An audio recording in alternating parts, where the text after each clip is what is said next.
നിലവിൽ സോളാർ ഉപഭോക്താക്കൾ പകൽ കൊടുക്കുന്ന യൂണിറ്റിന് പകരം രാത്രിയിൽ KSB അതേ യൂണിറ്റ് തന്നെ നൽകുകയാണ് ചെയ്യുന്നത്. അതായത് പകൽ ബാങ്കിൽ ക്യാഷ് ഇടുന്നു, രാത്രി ATMൽ നിന്ന് ക്യാഷ് എടുക്കുന്ന പോലെ തന്നെ. എന്നാൽ KSB ഇപ്പോൾ റെഗുലേറ്ററി കമ്മീഷൻ അപേക്ഷ നൽകിയിരിക്കുന്നത് പീക്ക് ടൈമിൽ ഉപയോഗിക്കുന്ന വൈദ്യുതിക്ക് സാധാരണ ആളുകൾക്ക് ഈടാക്കുന്ന അതേ നിരക്ക് തന്നെ സോളാർ ഉൽപ്പാദകർക്കും കൊണ്ടുവരണമെന്നാണ് ആവശ്യപ്പെട്ടിരിക്കുന്നത്. KSBയുടെ ഈ വാദം റെഗുലേറ്ററി കമ്മീഷൻ അംഗീകരിച്ചതായാണ് ഡിസംബർ 12 മനോരമ പത്രത്തിൽ കാണാൻ കഴിയുന്നത്. Electric vehicle, air conditioner, induction cooker എന്നിവയുടെ വർധനവിനെ തുടർന്ന് കഴിഞ്ഞ 4 വർഷം കൊണ്ട് 2000 മെഗാവാട്ട് പീക്ക് ടൈമിൽ ഉപയോഗം കൂടി. എന്നാൽ ഇതനുസരിച്ചുള്ള ട്രാൻസ്ഫോമർ വർധനവ് വന്നിട്ടില്ല. ഈ കാരണത്താൽ ശരാശരി 5000-നും 10000-നും ഇടയ്ക്ക് ട്രാൻസ്ഫോമറിന്റെ കുറവ് 2025 ഏപ്രിൽ മെയ് മാസങ്ങളിൽ ഉണ്ടാകും. ഇതിന്റെ കാരണം മുമ്പ് 5% വർധനയ്ക്കനുസരിച്ചുള്ള ട്രാൻസ്ഫോമർ മാത്രമാണ് ഇപ്പോഴും ഇൻസ്റ്റാൾ ചെയ്യുന്നത്. നിലവിൽ ഓരോ വർഷവും 10%-ലധികം പീക്ക് ലോഡ് വർദ്ധിക്കുന്നുണ്ട്. അതിനാൽ പീക്ക് ലോഡ് വർധന ഒഴിവാക്കാൻ KSB ഏതറ്റം വരെയും പോകും എന്നർത്ഥം. സോളാർ ഉപഭോക്താക്കൾക്ക് പീക്ക് ടൈമിൽ ചെറിയ നിരക്കുള്ളതിനാൽ അവർ കൂടുതൽ വൈദ്യുതി ഉപയോഗിക്കാൻ സാധ്യതയുണ്ട് എന്നുള്ള സാഹചര്യം ഒഴിവാക്കാനാണ് ഈ വർധനവ് വരുന്നത്.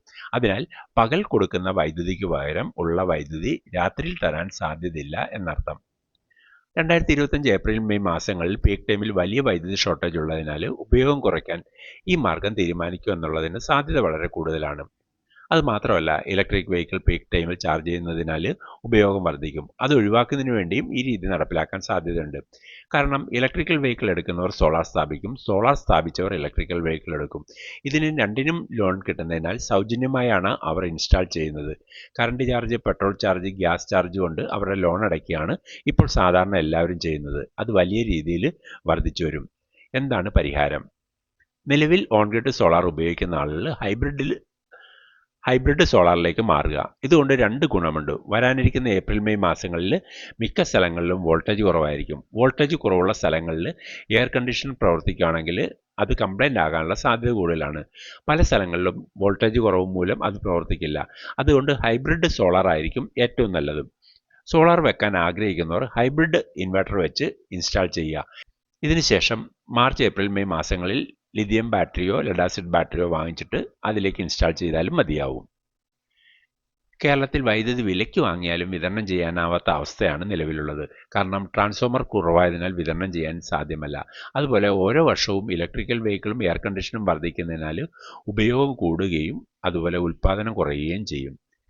ഇതല്ലെങ്കിൽ ചെയ്യാവുന്ന മറ്റൊരു കാര്യം ഒരു ഓഫ് ഗ്രിഡ് സോളാർ ഇൻസ്റ്റാൾ ചെയ്യുക എന്നുള്ളതാണ്. ഇനി ഓഫ് ഗ്രിഡ് സോളാർ ഇൻസ്റ്റാൾ ചെയ്യുമ്പോൾ ഒരു എയർ കണ്ടീഷനെങ്കിലും പ്രവർത്തിക്കുന്ന രീതിയിലുള്ള ഓഫ് ഗ്രിഡ് ഇൻസ്റ്റാൾ ചെയ്യുന്നതായിരിക്കും നല്ലത്. വരുന്ന നാളുകളിൽ 6 മുതൽ 12 മണി വരെ വോൾട്ടേജ് കുറവായിരിക്കും. ആ സമയങ്ങളിൽ ചൂട് കൂടുതലായതിനാൽ എയർ കണ്ടീഷൻ ഇല്ലാതെ മുന്നോട്ട് പോകുന്നത് ബുദ്ധിമുട്ടായിരിക്കും. ഇതിനൊരു 3.5 കിലോവാട്ടിൻ്റെ ഇൻവെർട്ടറും 200 AH 4 ബാറ്ററി ലെഡ് ആസിഡ് അല്ലെങ്കിൽ 100 AH 48 വോൾട്ട് ലിഥിയം ബാറ്ററി ഉപയോഗിക്കുന്നെങ്കിൽ നല്ലതായിരിക്കും. ഓഫ് ഗ്രിഡുമായിട്ട് കമ്പയർ ചെയ്യുമ്പോൾ ഏറ്റവും നല്ലത് ഹൈബ്രിഡ് ആയിരിക്കും കൂടുതൽ ലാഭകരം. ഈ കാര്യങ്ങളൊക്കെ എത്രയും വേഗം ചെയ്യുന്നെങ്കിൽ നല്ലതായിരിക്കും. 2025 ഏപ്രിൽ മെയ് മാസങ്ങളിൽ പവർ കട്ടും മിക്ക സ്ഥലങ്ങളിലും വോൾട്ടേജ് കുറവുണ്ടായിരിക്കും. ഈ സമയങ്ങളിൽ ഇൻവെർട്ടറിന് ഷോർട്ടേജ് വന്നേക്കാം. അതുപോലെ ബാറ്ററി ലഭ്യമല്ലാതെ വന്നേക്കാനും സാധ്യതയുണ്ട്. 2024 മാർച്ച്, ഏപ്രിൽ, മെയ് മാസങ്ങളിൽ ഓൺ ഗ്രിഡ് ഇൻവെർട്ടറിന് ഇതുപോലൊരു ഷോർട്ടേജ് സംഭവിച്ചു.